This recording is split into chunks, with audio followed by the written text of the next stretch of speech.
The fluorescent lights hummed like machines waiting for someone to break.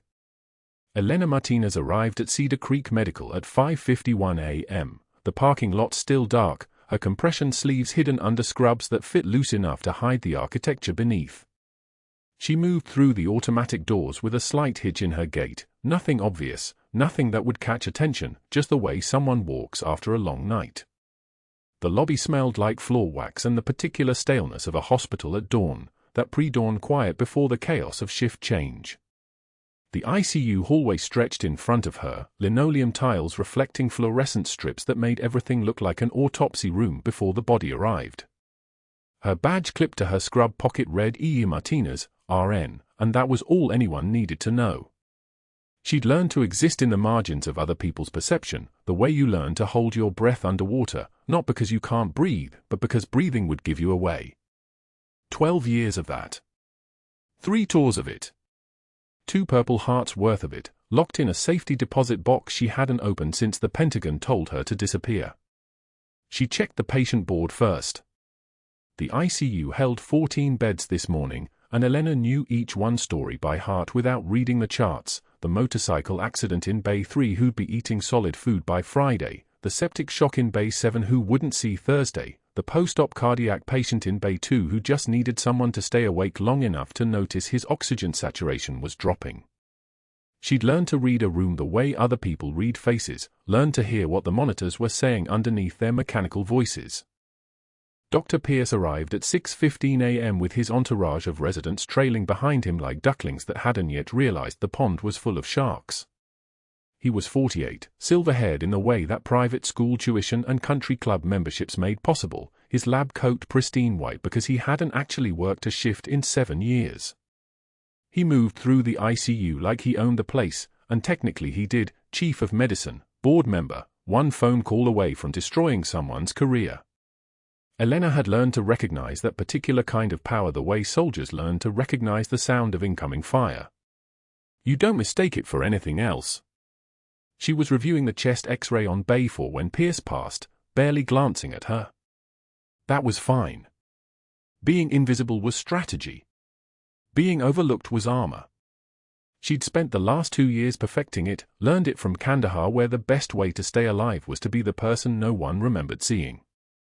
Elena kept her eyes on the image, rib fractures, pneumothorax resolving, good air entry, and didn't look up when Pierce paused at the nurse's station and began speaking to the residents in that particular tone he used, the one that made medical students feel like they were watching a television show where they'd accidentally been cast as the stupid character. The ICU is a controlled environment, Pierce was saying, his voice like a tank idling in a garage, all power and menace with nowhere to go. We have protocols for a reason. We have evidence-based medicine for a reason. Not for intuition. Not for feelings. Elena kept writing. The documentation had to be perfect. Every detail, every assessment, every observation logged in clean clinical language that couldn't be questioned. That was how you survived in a place like this, one perfect note at a time. The new admission arrived at 6:43 a.m. on a stretcher that squeaked as it rolled through the double doors, and Elena's hand stilled on the keyboard for exactly 0.2 of a second. Colonel David Chen. Age 34. GSW to the chest, penetrating trauma, steering column impalement during a motor vehicle accident in Norfolk. Green Beret, 3rd Battalion, 5th Marines, Dark Horse Company. The designation made her chest tighten in a way she'd trained herself not to show.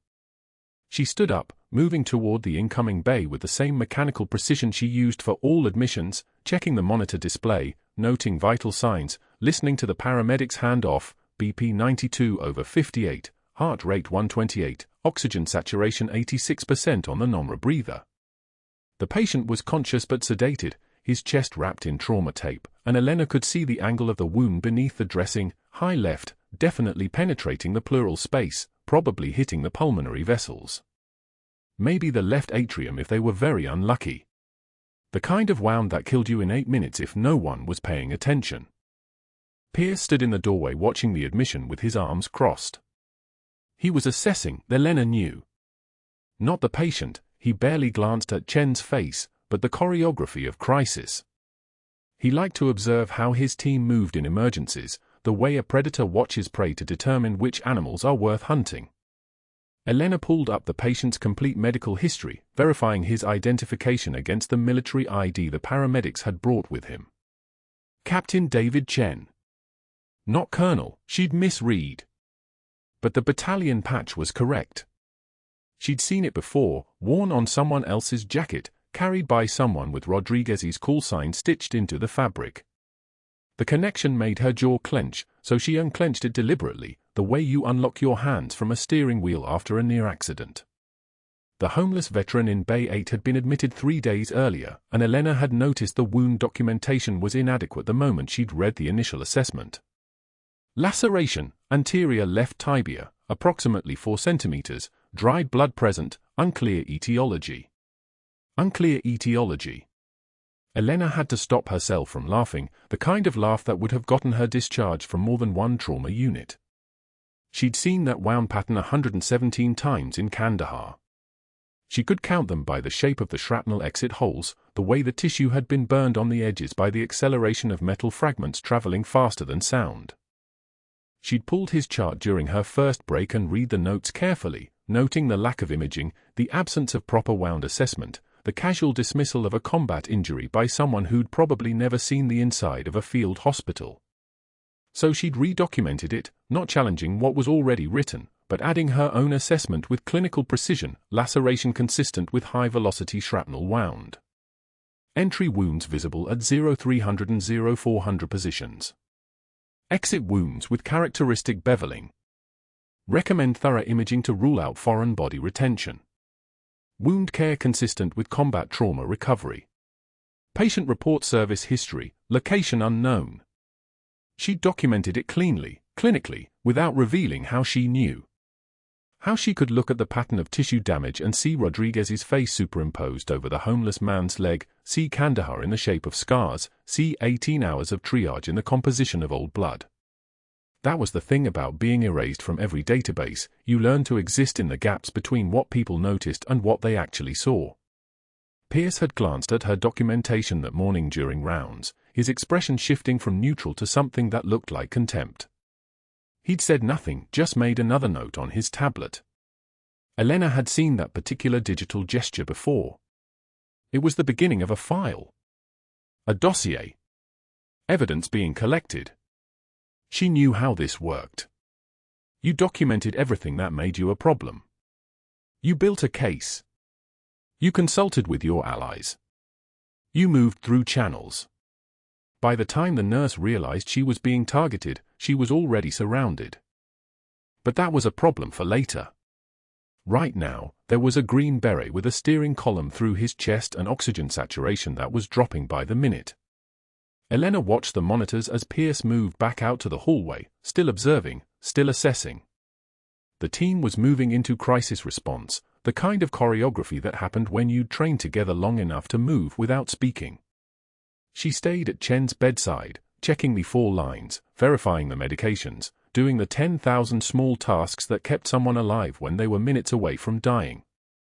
The monitors beeped their steady rhythm, 128, 132, 92/50, and Elena listened to them the way she'd learned to listen in Kandahar, where your survival depended on hearing what the body was trying to tell you before it stopped talking entirely. But that wasn't the worst part.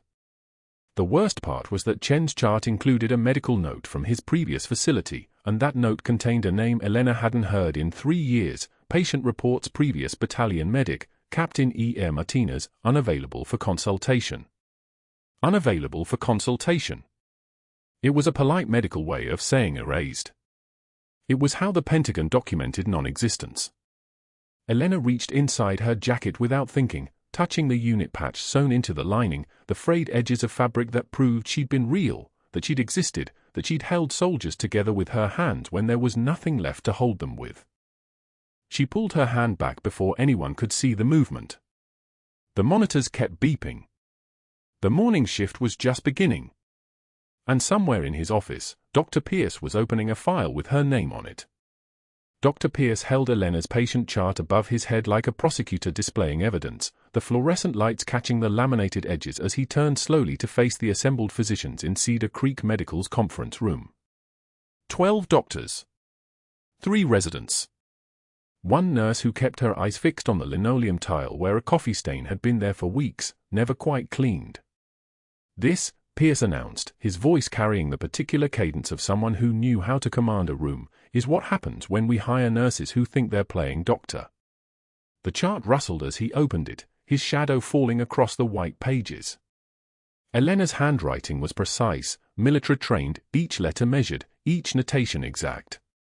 That precision was the problem. Miss Martinez has documented 17 separate foreign body locations with surgical precision that would require imaging we never ordered. He looked up from the chart, his eye scanning the physicians like a hunter checking his audience before delivering the kill shot. Either she's wasting hospital resources or she's fabricating clinical findings. Which is it, I wonder? The physicians exchanged glances. A resident in the back row smirked, that small, practiced mockery that hospitals bred like bacteria in a petri dish. Elena's jaw tightened. Just barely. A clenching so small that only someone trained in reading human tells, someone who'd assessed wounded soldiers in the dark with nothing but peripheral vision and instinct, would have caught it. Pierce's voice shifted into the theatrical register now, the one he reserved for grand rounds. Listen to this documentation. He cleared his throat with exaggerated precision. Pattern consistent with Soviet-era fragmentation grenade, approximately 7 years post-injury. Shrapnel embedded in anterior thoracic wall, likely fragmentation from RGD-33 blast radius based on wound trajectory and metallurgical residue visible in imaging. He lowered the chart and smiled. His teeth were very white. What nursing textbook teaches Soviet ordnance identification, Miss Martinez? I'm curious. Did they cover that in your online program, or was that a special elective? The room erupted in soft laughter, the cruel kind that universities and hospitals specialized in producing. Elena didn't move. She was thinking of Kandahar. She was thinking of the homeless veteran now sleeping in Cedar Creek's trauma ward, a man whose shrapnel wounds she'd recognized because she'd treated hundreds just like them, because her hands had learned to read the geometry of blast injuries the way other people read faces. 17 locations. She'd counted each one. She'd documented them with the precision of someone who understood that detail was the difference between healing and guessing. Step back from my patient, she said quietly, not moving. But she hadn't said that yet. That was coming. Right now she stood perfectly still, her shoes planted on that stained linoleum, and let the silence expand like a wound. The vending machine hummed its electrical lullaby 3 hours later, a sound like a small generator running in the basement of the world. Elena's fingers were on the cold metal buttons, C7, for the coffee that tasted like corroded copper but was caffeinated enough to keep her functional through the 12-hour shifts that paid just enough to maintain her invisibility. The medication room was 1 corridor away. The nursing station was 2. And Dr. Pierce was positioning himself in the vending machine alcove like a predator understanding optimal angles. Did you buy that nursing degree online, Martinez? His voice was pitched loud enough to carry, designed to carry. Or did it come with your participation trophy? A resident laughed from somewhere near the water cooler. The sound had the quality of a trained dog performing on command. Elena selected her coffee. The machine whirred and dispensed the cup with mechanical precision. She stood there for 3 full seconds, long enough for the hallway to go quiet, long enough for the attending nurses at the station to notice, long enough for the small violence of attention to accumulate. Then she turned. Her eyes found his with the kind of direct contact that broke people. It wasn't anger in her expression, anger would have been easier to dismiss. It was something colder. Something that looked at Pierce and saw through him like he was transparent, like he was already irrelevant. Like he was already gone. I've closed more wounds than you've seen in textbooks, she said. Her voice was level. Flat. A voice that had given orders in firefights and never repeated itself twice. But you wouldn't know a field dressing from a Band-Aid. She walked away with her coffee. Behind her, Pierce's face reddened, not the flush of embarrassment but the deeper color of rage beginning its work, of a man watching his authority crumble like paper in rain. The hallway smelled like antiseptic and something medicinal, like the particular stench of institutional power being questioned. That afternoon, security found her in the medication room. 2 officers in uniform blues, moving with the efficient awkwardness of men delivering bad news. The younger one held a folder. The older one stood back, the way backup did when they expected resistance. "Dr. Pierce wants you to know he's watching," the younger officer said. His voice was neutral but his eyes were apologetic. He handed her the folder. "One more unauthorized procedure. One more step outside your scope. You're gone. This is a formal written warning." Elena opened the folder without expression. The language was precise, corporate, the kind of documentation that existed to protect institutions from nurses like her, nurses who understood that protocols were suggestions when someone was dying. She read it once. Signed it with her carefully maintained civilian signature, Elena M., nothing more, nothing less. Handed it back. "Understood," she said. But Pierce wasn't finished building her termination file. He was making calls, 3 to board members who owed him favors. He was preparing to contact the references on her nursing application, ready to verify credentials in the way that sounded official but was really assassination. He was documenting every decision, every chart notation, every moment when Captain Elena Martinez had stepped beyond the boundaries of her cover. What Pierce didn't know was that he was moving like prey that hadn't yet understood it was being hunted. Elena moved through her shift like a ghost that had learned to wear scrubs. She checked vitals. She documented observations. She maintained the careful invisibility that 3 years of civilian life had taught her.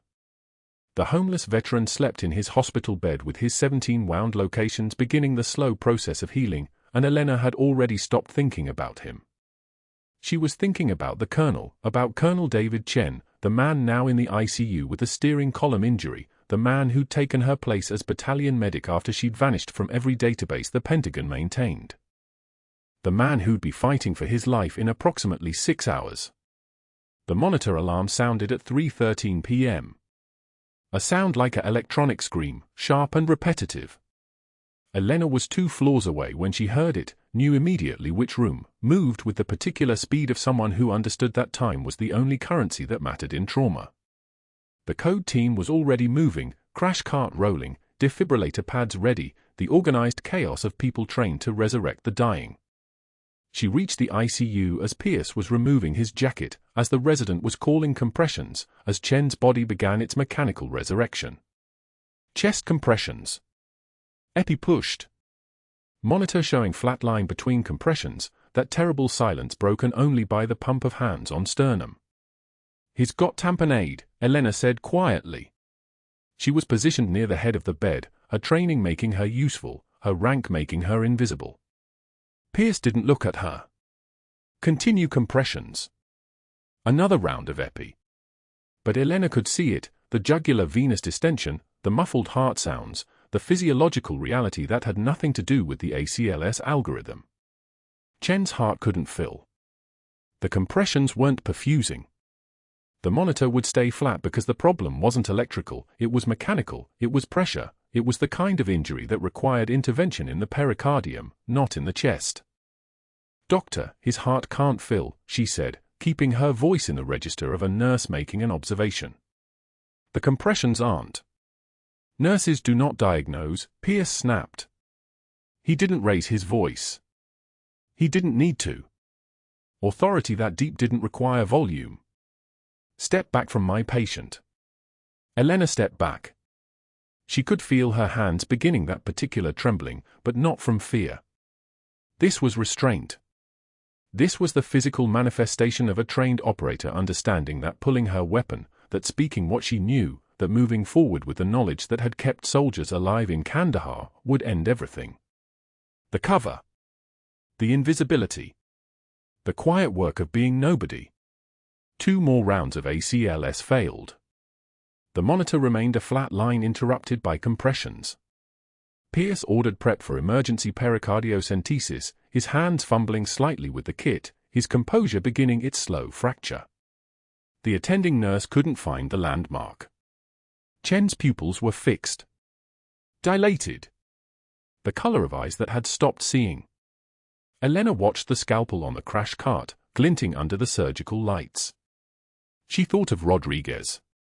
She thought of 18 hours in a convoy blown to pieces, of keeping 4 soldiers alive with a combat knife and dental floss because that was all she had. She thought of the moment she'd realized the medevac wasn't coming, that she would have to choose between following protocol and keeping them breathing. She thought of how the Pentagon had erased her for making the right choice. Chen was dying because of protocol. Because a competent doctor had frozen in the moment that required incompetence, that required someone to break the rules, to step beyond the boundaries, to see what was happening and act instead of waiting. Elena reached for the scalpel. The monitors sang their electronic lullaby all through ICU Bay 4, the familiar beep of oxygen saturation, the rhythmic whoosh of the ventilator, the soft tick of 4 pumps counting out life in measured drops. Elena had moved through these sounds for 9 years without hearing them anymore, the way you stop hearing your own heartbeat. But when Colonel David Chen's stretcher rolled through the pneumatic doors at 3:11 a.m., wrapped in trauma blankets and trailing lines like a tethered ship, those same sounds took on a different frequency. She heard them now. She heard everything. His chart read like a catalogue of bad luck: motor vehicle accident, ejection at 42 miles per hour, steering column compression fracture with thoracic trauma to rule out. The ER residents had stabilized his airway, gotten 2 large bore 4s in his arms, sent him up for CT imaging that showed a hairline fracture of the 3rd rib and what they were calling a minor mediastinal involvement. Minor. The word hung in the air like fog. Elena had been a Green Beret medic in Kandahar for 3 tours, and she knew that mediastinal trauma showed up minor on scans until it didn't. Until the bleeding started again. Until the tamponade. She recognized Chen's name from the intake summary, though she'd never met him face to face. He'd been assigned as battalion medic 6 months after her own disappearance from the roster, stepping into the slot she'd left vacant without explanation. 14 months in theater. Same unit. Same province. Different ending. While Elena was here, invisible in scrubs, trying to hide her hands and the scars on her shoulders, Chen was lying in a hospital bed recovering from the exact job she'd been erased for doing too well. That was the cruelty of it, not that they'd buried her, but that they'd replaced her. That the work continued without her. That someone else now carried the weight she'd been carrying. Elena pushed the vital signs cart into his bay and found him awake, watching the ceiling with the kind of detachment that came from morphine and trauma and the particular distance of soldiers who'd learned not to feel. His eyes tracked her movement without focusing. Good pupil response. No sign of altered mental status from increased intracranial pressure. Yet. I'm going to check your vitals, she said, keeping her voice level, the way she'd learned, soft enough not to startle, measured enough to mean nothing. Just another nurse. She moved the pulse ox probe from his right hand to his left, read the numbers. 96% oxygen saturation. Heart rate 82, steady. Blood pressure 120/74. Baseline. Safe. You were military, he said. Not a question. His voice had the quality of someone who'd been intubated recently, rough edges, the sound of raw tissue. I can tell by your hands. Elena didn't answer. She didn't change her expression. She adjusted his for flow rate, unnecessary, but it gave her something to do besides meet his eyes. Hands that had held lives together, she thought. Hands that had pressed into a colleague's chest cavity at 23 years old. Hands that had applied a tourniquet so tight it cut off circulation, the only way to stop the bleeding when you didn't have blood to give back. Hands that had never trembled, not once, not even when Rodriguez's pulse went absent and stayed absent. Combat medic? Chen asked. The morphine was loosening his tongue, making him talkative in a way that happened to men who'd survived something. They wanted to tell their stories. They wanted witnesses. Just a nurse, Elena said, and the lie tasted like metal and regret. She was adjusting his second for line when the monitor started climbing. His heart rate jumped from 82 to 98. Then 110. The numbers climbed like a predator ascending stairs. Elena's entire body went very still. Not frozen, that was what untrained people did. This was something different. This was the kind of stillness that happens right before everything moves very fast. 120.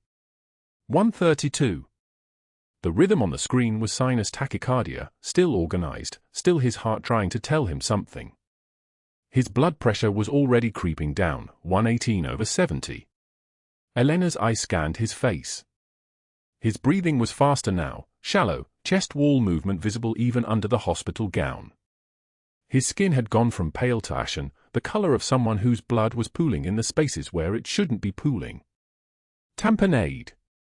Her brain was already 3 steps ahead, already running the algorithm she'd learned in her other life, the life she wasn't supposed to remember.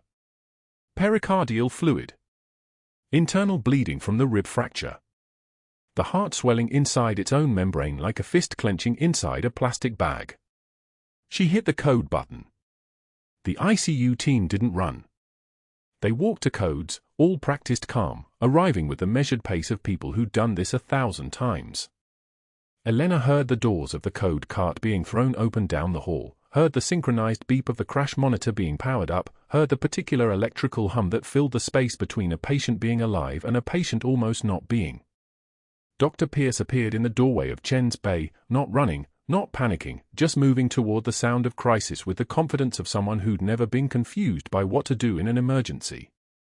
That confidence, Elena would later understand, was his fatal flaw. It meant he never questioned his own instincts. It meant he'd learned to look competent without being competent, a skill that worked fine until it didn't. Chen's monitor shifted. The rhythm collapsed. VTAC. His ventricles were quivering instead of pumping, electrical chaos, cardiac anarchy. The blood pressure that had been creeping down simply vanished, the numbers flatlined at 0. Get the defibrillator pads, Pierce said, still walking toward the bed, still composed, still believing that protocol would be enough. Protocol was designed for the expected crisis, and this wasn't expected. This was a rib fracture that had seemed minor on CT, a young healthy green beret who was supposed to follow the standard path from trauma bay to ICU to eventual discharge. Elena shoved him. Not violently. Not with anger. With absolute necessity. She moved him sideways the way you'd move furniture that was in your way, and he stumbled into the code cart with enough force that the crash unit's monitor tilted. His hand flew out to steady himself. Around them, the ICU nurses on duty froze just enough to process that Elena Martinez, the quiet one, the invisible one, had just put her hands on the attending physician. She didn't stop moving. She reached for the instrument tray and found the scalpel in the same motion, her fingers identifying it through muscle memory that lived in her shoulders and wrists, in the connective tissue of 9 years of doing this differently. The blade caught the overhead light like a fragment of glass. "What the hell are you doing?" Pierce found his voice, stepped forward, his hand reaching out to grab her arm. Elena was already making the incision. 5th intercostal space, midclavicular line, the anatomy map burned into her brainstem from hundreds of hours in Kandahar medical tents and field positions where there were no options except to crack open the chest yourself or watch someone die. The scalpel was sharp, hospital instruments always were, and the skin parted like it was grateful to open. Blood pooled immediately. Dark arterial blood, the color of something that shouldn't be outside the body. She spread the ribs with her fingers, the same way you'd push open a book, and felt the resistance of connective tissue giving way. 40 seconds. That was how long it took her to open a chest cavity, longer than she'd do it under fire, shorter than she needed in this sterile environment where sterile mattered less than functional. Her hand went into the thoracic cavity and found the pericardium, the membrane around the heart, tight as a drum, swollen with blood that should have been circulating, not pooling. She compressed the heart directly with her palm, feeling it flutter against the heel of her hand, and in her other hand she was already reaching for the satin sky clamp without asking for it, without looking away from the field, because a nurse was already moving, already comprehending that this woman with the dead-level eyes and the military bearing in her shoulders knew exactly what needed to come next. One more unit of O-negative. 14-gauge angiocath needle for the pericardial sac. Get cardiothoracic on the phone now, Elena said, and her voice had changed. The careful softness was gone. What came out was something harder, something that made the other nurses move with less hesitation than they would have if Dr. Pierce had given the same orders. She cross-clamped the descending aorta, felt the vessel flatten under the clamp like collapsing a garden hose, and suddenly the bleeding that had been pooling became containable. Manageable. An emergency with dimensions instead of an emergency without edges. Chen's monitor showed a rhythm. A single complexed beat. Then another. Then sinus rhythm, organized and strong and beautiful. The attending cardiac surgeon arrived from upstairs 47 seconds later, still buttoning his shirt, having apparently dressed at a run. He saw what Elena had done, the open chest cavity, the direct cardiac compression, the satin sky clamp in place, the organized field, the rising blood pressure numbers, and he didn't waste a single second questioning how a critical care nurse knew how to perform an emergency thoracotomy. He simply stepped forward and took over, one professional recognizing another, and Elena stepped back without being told, her role in this particular crisis complete. Dr. Pierce had backed out of the bay. Elena heard his voice before she saw him, loud and urgent in the hallway just beyond the glass partition. "I need to speak with Marcus. Tell him it's about the Martinez situation. We need to move up the timeline. Now." A pause. Then, "This is Dr. Pierce at Cedar Creek Medical. I'm calling to verify employment references for an Elena Martinez who listed your facility as a former employer. Can you confirm her credentials?" "No, this is urgent. There's been an incident." Elena heard his voice continue, heard the administrative machinery beginning to move in her direction like something inevitable. She watched Chen's chest rising and falling with the ventilator's rhythm, watched his numbers stabilizing, watched the cardiac surgeon working with the focused intensity of someone who'd inherited a save that came from somewhere outside his skill set. And that's when the real nightmare began. The cardiothoracic surgeon's hands moved in over Elena's, smooth and practiced, taking the cross-clamp without a word spoken. She stepped back. The room exhaled. Monitors beat their steady rhythm, oxygen climbing, blood pressure stabilizing, the ventilator wheeze becoming almost musical. 92%. 95%. Stable. Chen's chest rose and fell with mechanical precision, and for the first time in 4 minutes, the ICU felt like a place where people survived instead of a place where they died. The surgeon worked for another 30 seconds, closing with the efficiency of someone who'd inherited a save he hadn't earned. When he finished, he turned to Elena. His mask was already down. His eyes held something she hadn't expected, not condescension, not professional respect, but recognition. The kind of recognition that came from seeing something outside the normal scope of Cedar Creek medicine. "That was the cleanest field thoracotomy I've seen outside a combat zone," he said quietly. Then he turned back to his work, because surgeons didn't have time for extended conversations when a man's chest was still open. Elena didn't respond. There was nothing to respond to. The compliment wasn't a kindness, it was a statement of fact, and facts were dangerous. Facts could be traced. Facts could be questioned.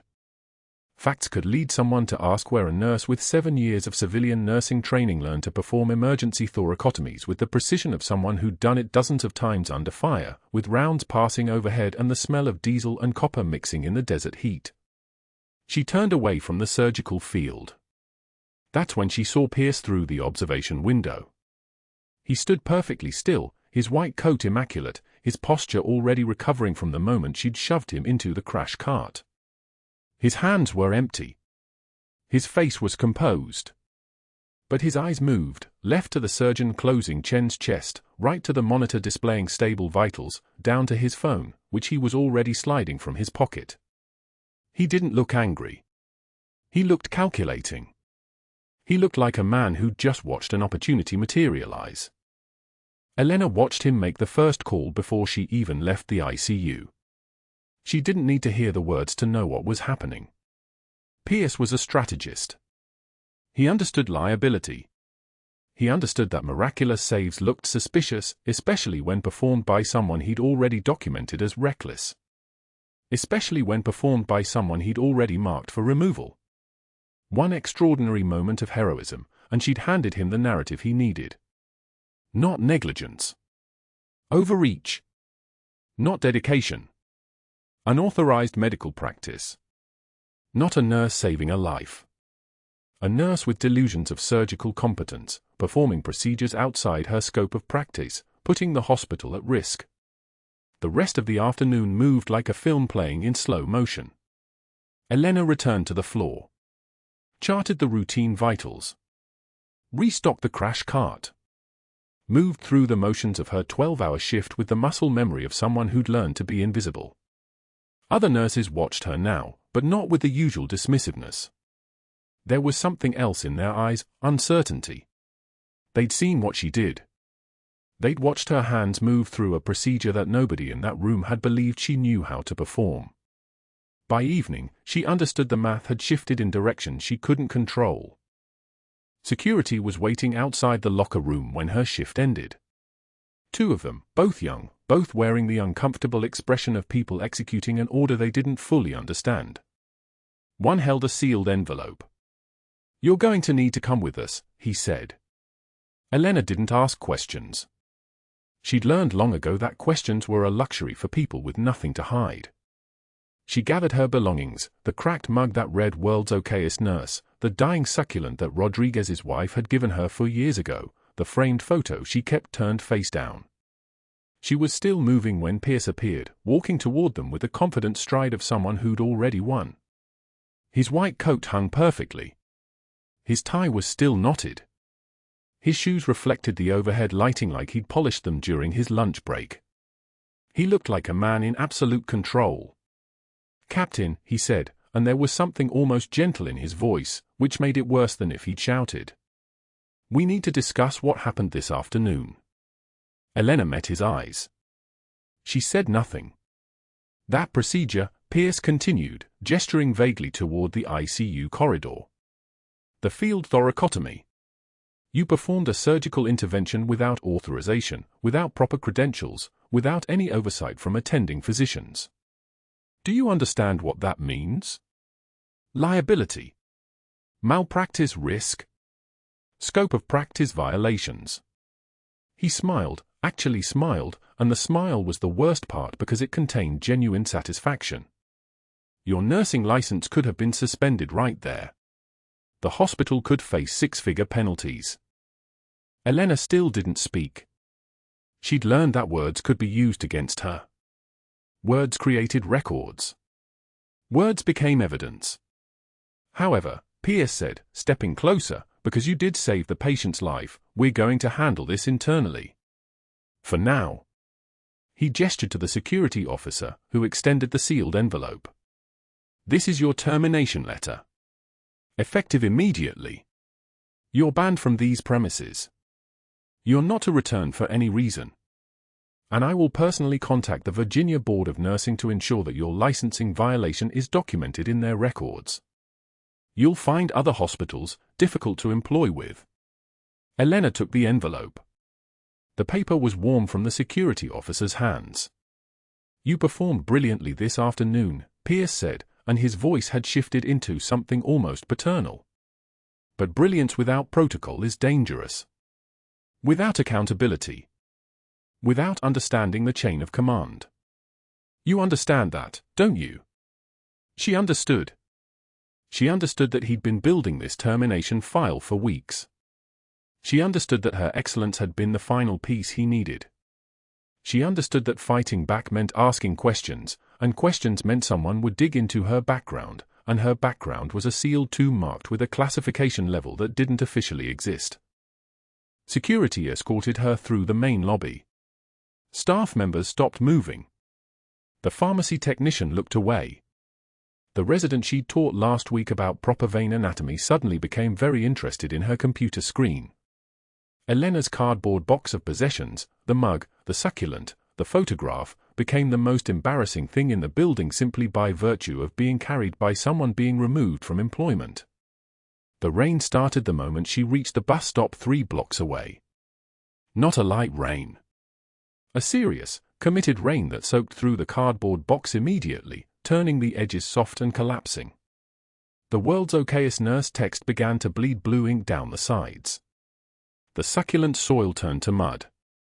The photograph, the one of Rodriguez, taken 2 weeks before the ambush that had left him bleeding into Elena's arms in a ravine outside Kandahar, the photograph began to dissolve. Elena didn't cry. She wasn't wired for crying anymore. Crying required the luxury of processing emotions in real time, and she'd learned to file emotions away into compartments that could be accessed later, if at all. Instead, she watched the rain work on the termination papers Pierce had handed her, watched the ink run and fade and become illegible, watched her official removal from Cedar Creek Medical wash away into the Norfolk storm drains. The bus arrived. She got on. She sat in the back with her dissolving box and watched the hospital disappear into the rain. That's when her phone buzzed. A text from a number she didn't recognize. It was from the ICU coordinator. "Colonel Chen is asking for you. Says his name and your name are the same. He's awake. He wants to talk." Elena stared at the message for a long time. She didn't respond. She couldn't respond. Because that message meant Chen had been conscious long enough to recognize something about her, her voice, her hands, some detail of how she moved, and if Chen had recognized her, then the clock had started. The clock that ticked down to the moment when someone would ask the right question to the right person, and the entire classified history of Captain Elena Martinez would collapse out of the darkness. She pulled the unit patch from inside her jacket lining. Faded. Worn. The colors nearly gone from the fabric. It was the only thing Rodriguez had left behind, cut from his jacket the night he died. The same patch Chen wore. The same patch that had marked them both as belonging to something that no longer officially existed. 3 days. That's all the silence she had left. By evening, security was already waiting outside the locker room. 2 officers in blue polo shirts with security patches, and between them, a manila envelope that might as well have been a grenade. Elena saw them and kept moving, pulled her bag from the locker with the same steady hands that had cross-clamped a descending aorta 6 hours earlier. The fluorescent lights above hummed their constant electrical prayer. She didn't look at the envelope. Didn't need to. "Captain Martinez," the older officer said, and Elena's entire body went rigid at that word, Captain, the first time anyone at Cedar Creek had used her rank, and he was saying it to fire her. "You need to come with us." The walk to the administrator's office took 47 seconds. Elena counted them like heartbeats. Each step forward was a step toward exposure, and exposure was erasure. When they reached the executive suite on the 3rd floor, Dr. Pierce was already waiting, his desk arranged like a stage set, his expression arranged like a man who'd finally won. He gestured to the chair across from him. She didn't sit. "Your employment is terminated effective immediately," he said, holding up the termination letter as if it were evidence at trial. "Your actions in the trauma bay this afternoon constitute reckless endangerment, violation of hospital protocol, and unauthorized practice of surgical intervention. You performed a field thoracotomy, a procedure you have no credential to perform, on a patient under my care." Elena's jaw tightened. Just a clench. Nothing more. Nothing that would give him satisfaction. "You've created catastrophic liability for this institution," Pierce continued, his voice sliding into the rhythm of a man enjoying his own eloquence. "I've contacted your 3 professional references. All of them are being interviewed by our hospital investigator regarding the authenticity of your nursing degree. Your application materials are currently under forensic review." He paused, letting that sink in like a stone through black water. "You're banned from Cedar Creek Medical, effective now. And I'm filing a complaint with the Virginia Board of Nursing that will ensure you never work in this state again." That was the moment. The pivot point. Elena could have fought it. Could have told him that she'd saved Colonel Chen's life, that a field thoracotomy in cardiac tamponade was standard combat medicine, that the only recklessness was his freezing while a man bled to death in his own pericardium. She could have told him that she had more medical training than half the physicians in this hospital. She could have told him everything. But if she fought back, they would investigate. And if they investigated, they would find that Elena Martinez's nursing license was legitimate, sure, but the background it was built on wasn't. Captain Elena Martinez didn't exist in any official capacity anymore. The Pentagon had erased her. Black Ops, classified extraction. The official story was that she died in Kandahar, that the convoy ambush had killed all 4 soldiers in her squad plus the medic. Except one of those soldiers was Elena, and she'd kept 4 of them alive for 18 hours by calling in air strikes on her own grid coordinates, burning her own position to bring in close air support. The Pentagon doesn't bury operations that go wrong. They bury operations that work too well. They bury medics who do things that aren't supposed to be possible. So instead of fighting, Elena took the termination letter. Took the hospital investigator's number. Took the accusation that she'd bought her degree online, the same degree she'd earned while recovering from her bilateral amputations, while learning to walk on prosthetics, while pretending to be someone who'd never seen combat, never carried a weapon, never held a dying soldier's hand and told him to stay with her. "I understand," she said quietly, and that was the truth. She understood exactly what was happening. Pierce thought he was destroying her. He didn't know he was protecting himself by firing her before anyone could look too closely at what she was. She walked out through the hospital lobby with her cardboard box, termination papers dissolving in her hands from the rain that had started, her cracked world's okayest nurse mug wrapped in scrub fabric, a dying succulent someone had given her 3 months ago, and a photograph of Rodriguez. Her spotter. The man she'd held while he bled out in Kandahar, the man whose last words were, "Tell my mom I love her," the man whose unit patch she'd cut from his jacket lining and sewn into hers the night he died. The bus stop was 3 blocks away. The rain hammered down like applause for a performance nobody wanted to watch. Elena sat on the wet metal bench and let the water take the ink from her termination papers, watched the words blur and run. Security violation. Insubordination. Reckless endangerment. The words that ended her second life were dissolving into nothing, and she had no third life waiting. Just prosthetics under scrubs and a box with a dead plant and a dead man's memory. The silence stretched. 3 blocks from Cedar Creek Medical. 3 days, she thought, until her restraining order would be tested, until she'd break hospital protocol one more time, until Colonel Chen would whisper a single word that would change everything. 3 days. That's all the silence she had left. And then, exactly 72 hours later, Elena walked back into Cedar Creek Medical against the restraining order, up the stairs to the ICU, through the door of Colonel Chen's room. He was awake. His eyes opened when he heard her footsteps, and that was the first thing the Pentagon liaison would later note, that Chen's vital signs spiked the moment the door opened, oxygen saturation climbing from 94 to 98%, heart rate stabilizing from a sympathetic burn to a steady controlled rhythm. The body recognizes what the mind hasn't yet processed. "Valkyrie," Chen whispered. Just that. One word. The operational code name they'd given her in Kandahar because she walked among the dead and made them live. The code name that wasn't supposed to exist in any official record, the code name that nobody at Cedar Creek Medical knew, the code name that meant this man had recognized her not by her face or her name but by the unit patch she'd worn around her neck on a chain, the same patch he'd seen when her hands opened his chest and her fingers worked inside his pericardium like she was diffusing a bomb made of blood and tissue. The hospital's administrative office went quiet when the Marine Major walked through the lobby in dress blue so crisp they looked like they could cut. He was holding a manila folder. He was reading aloud from it. Captain Elena Martinez, 3rd Battalion, 5th Marines, Dark Horse Company. Silver Star citation, awarded for extraordinary heroism under fire. He kept reading, his voice steady as a drill sergeant's.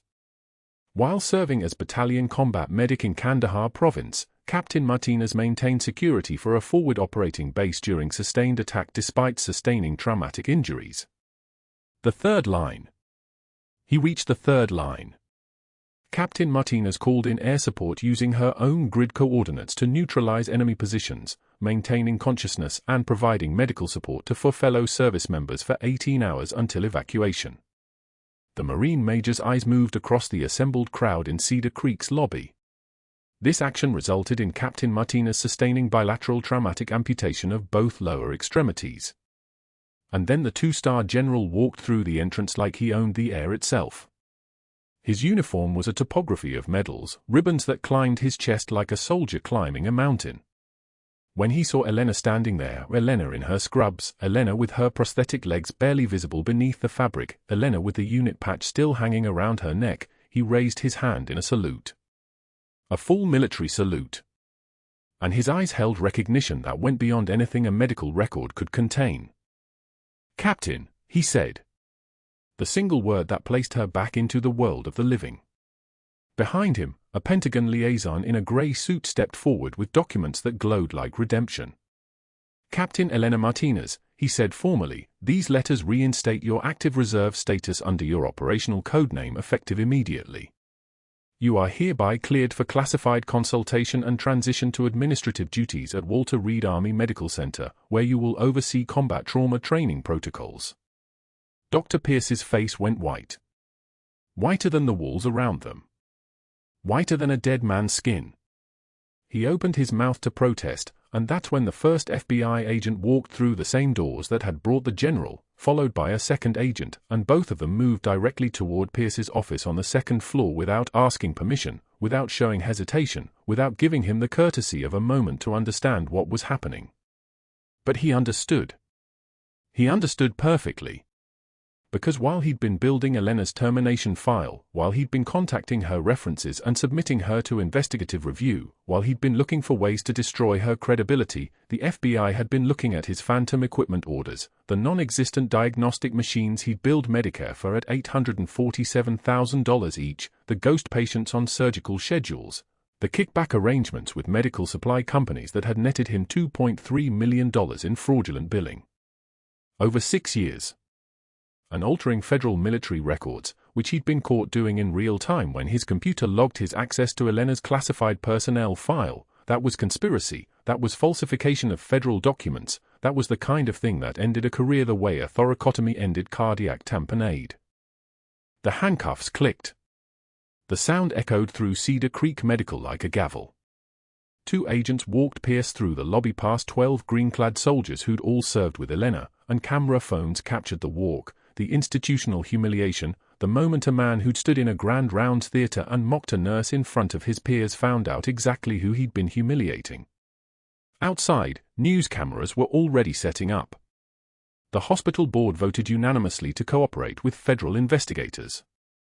By evening, Pierce's medical license was suspended. His pension was frozen pending restitution. But that was the future. In the moment, there was only silence, the silence of recognition, the silence of exposure, the silence of truth arriving like a helicopter too late to save anyone but loud enough to change everything forever. 6 months later, someone mailed Elena a photograph. Dr. Pierce stood in front of a whiteboard in a fluorescent-lit community college classroom, teaching CPR fundamentals to students who didn't care, to an audience that would never make him famous. His name tag said instructor. His hourly wage was $15. His medical license had been permanently revoked. His pension had been seized to pay restitution to the patients he'd defrauded, to the Medicare system he'd looted, to the institution he'd served so recklessly. The fraud case had concluded. 3 board members had resigned. The hospital had reformed its billing protocols. Pierce had become what he'd always accused Elena of being, just a nurse, just an instructor, just someone teaching basics for minimum wage in a room where nobody knew his name and nobody cared about his credentials. Elena kept that photograph in her new office at Walter Reed. Right next to it, the faded unit patch she'd cut from Rodriguez's jacket lining the night he'd died in her arms. Colonel Chen had visited her office once to return something, the chain she'd worn under her scrubs with her old unit patch, the same patch he'd recognized when her hands opened his chest. "I took your position as battalion medic after you vanished," he'd told her. "I always wondered what happened to Valkyrie." She didn't tell him about the years of hiding. She just showed him the wall where she'd mounted the citations, the medals, the proof that she'd existed, that her sacrifice had meant something. Silver Star.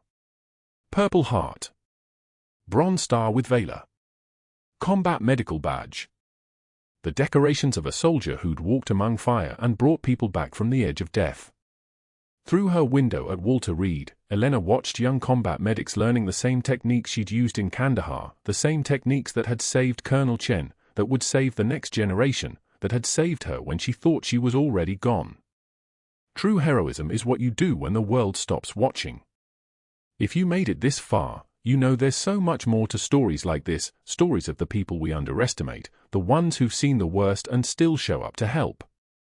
Subscribe to see more, like this video if it resonated with you, and comment, what would you have done in Elena's position?